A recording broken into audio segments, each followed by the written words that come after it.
Hello guys! Hello para to sa lahat ng mga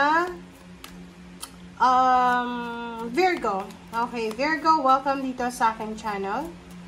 Alamin natin kung anong messages, vibration, gabay energy para sa inyong lahat.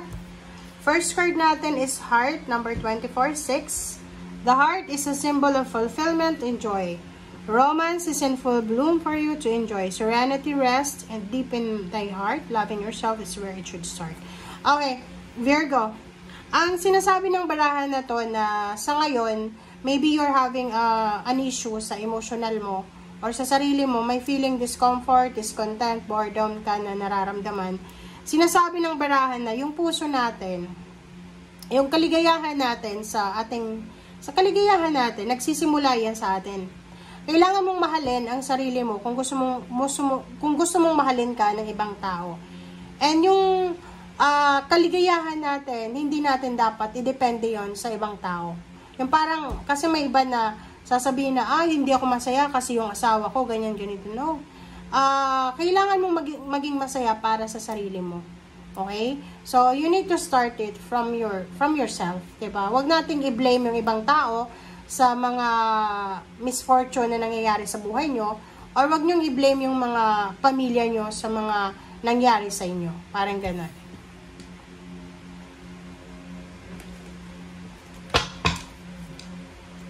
Okay, tingnan natin. Ano pa ba? Virgo. Oops, sorry.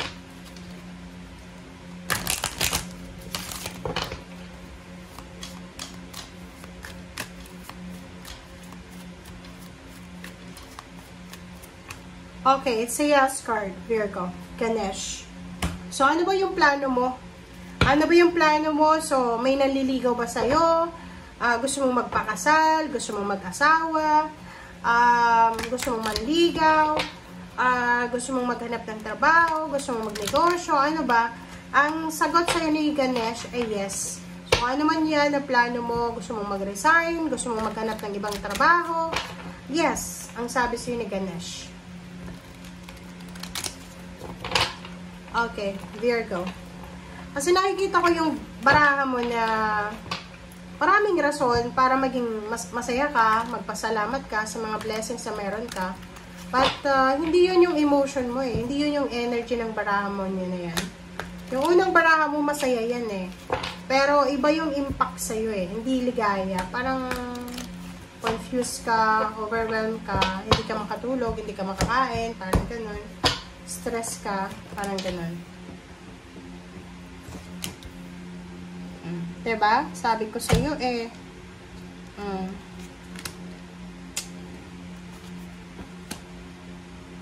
And sa ilalim mo dito is the devil. Capricorn energy. Tingnan mo guys. Ang tatlong barahang yan, itong the devil, Empress, and Seven of Pentacles. Itong Seven of Pentacles, siya yung tao na trinabaho niya na yung lahat eh. Trinabaho na niya na yung lahat. Ginawa niya yung best of the best. But, meron dito na temptation. There's a temptation na parang kini-question niya yung sarili niya eh. Parang, alimbawa, ginawa mo na yung best mo as a parent, diba? Parang sinasabi mo na inalagaan mo yung anak mo, pinag-aral mo yung anak mo, or kung isa kang breadwinner, ginawa mo yung best para sa pamilya mo, but meron pa rin na sinasabi yung mga tao sa paligid mo. Or maybe ikaw mismo, meron kang mga self-talk, negative self-talk. Yung parang pag mag-isa ka lang, parang iniisip mo na worthless ka, parang yun, useless, parang ganun. Now, which is, hindi maganda yun eh. Kasi sinasabi sa'yo dito ng Empress na, kung ginawa mo yung best of the best mo, hindi ka na dapat nagigilty eh. 'Di ba? Ano man ang mangyari, ano man ang outcome, tanggapin mo. Or halimbawa na walang magkakagusto sa ginagawa mo, or parang ginawa mo yung best mo pero kini-question ka pa rin ng mga tao, sinasabi ng barahan na ayos lang 'yun. Ayos lang 'yun. And ganun talaga, hindi mo lahat mapi-please ang lahat ng tao dito sa mundo. Okay? And dito sa barahan to, sinasabi ng barahan na ino-offeran ka ng Empress card na to na kung hindi ka na masaya sa kung ano man ang ginagawa mo sa ngayon, you have freedom. You have choices. You have several options na lumipat or itigil ito eh, 'di ba? Kasi dapat importante ikaw eh, 'di ba? Heart, your heart, ikaw dapat eh, yung mahal mo sa buhay. Kung ano yung sinasabi nila, hindi ka dapat papapekto. Dapat iniintindi mo yung sarili mo. Yung puso mo, ano ba yung masaya para sa'yo? Ano ba yung masakit para sa'yo? Yun yung dapat na focus mo sa ngayon. Okay? Parang halimbawa, ino-offeran ka ng universe na baguhin yung sitwasyon. And, parang, tawag dito, natatakot ka ba? Or, hindi ko alam, bakit ayaw mong tanggapin yung pagbabago? Queen of Cups, Temperance, sinasabi ng baraha sa'yo na kung gusto mong maging maayos ang takbo ng buhay, emosyonal, you need to be patient. Pag-aralan mo yung maging mapasensya. May ibang Virgo na sobrang mapasensya, pero may mga ibang Virgo na walang pasensya talaga. Ako naka-encounter ako ng isang Virgo na sobrang bait niya. Pero may Virgo din akong na-encounter na parang iba yung aura niya eh. Yung parang kung ano yung maisip niya ngayon, gagawin niya. And then pag may nangyaring hindi maganda sa buhay niya, sisisihin niya yung magulang niya, yung mga tao sa paligid niya, parang ganon. Which is, I hope na walang ganon na nanonood sa ngayon. Kasi masama yun guys eh. We should take responsibility, accountability sa kung ano yung ginagawa natin. Like halimbawa, may isang babae na nabuntis or nag-asawa ng maaga, hindi nakapagtapos ng pag-aaral, instead na mag-reflect siya sa sarili niya, na mali yung ginawa niya, because marami pa siyang pangarap, sinisi niya yung parents niya, diba? So, mali yun. Okay, dito sinasabi ng baraha, you need to be patient. In order for you to have a peaceful life, emotional life, family life, you need to have parang napakataas na pasensya. Malaki. Isang galon, isang truck ng pasensya. Sa usaping pera, sinasabi ng baraha sa'yo dito na kailangan mong pag-isipang mabuti.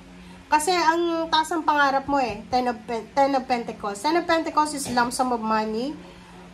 Malaking halaga siya eh. So, if you are Virgo na pinoproblema mo yung pera, sinasabi ng baraha sa'yo dito na you have several options and choices. Lalo sa ngayon, di ba, maraming pwede tayong gawin sa internet na pwedeng pagkakakitaan ng legal. So, sinasabi ng baraha sa'yo, walang masyadong problema dyan eh. Kung gusto mo ng malaking sweldo, kung gusto mong malaking kikitain, maraming choice and options na pwede natin gawin. Gamitin natin, take advantage of the new technology sa ngayon. Virgo. Okay? Okay, so let's clarify.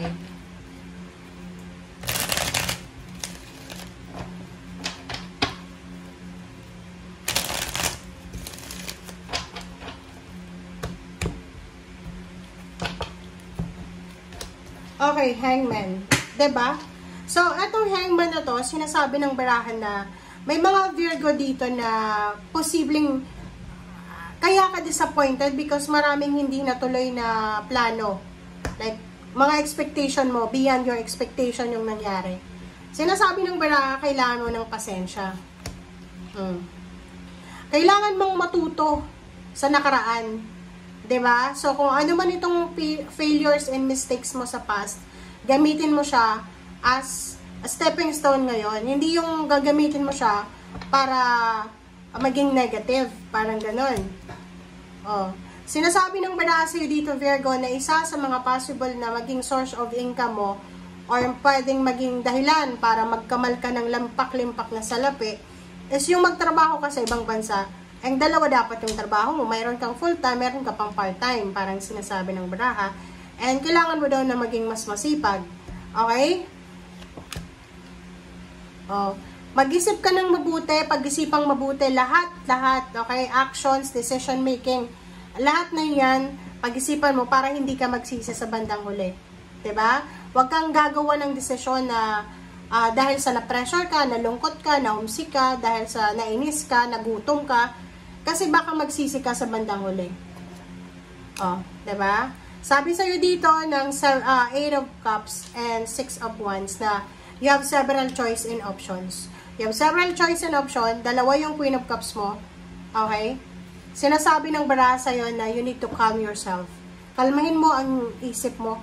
Huwag kang padadala sa stress, huwag kang padadala sa panahon. Baka nasa lugar ka na malamig, or parang medyo depressing yung lugar na kinalalagyan mo. So, maghanap ka ng pwedeng rason para yun, maging masaya ka, diba? Unahin mo yung sarili mo. Okay? Thank you guys. Bye!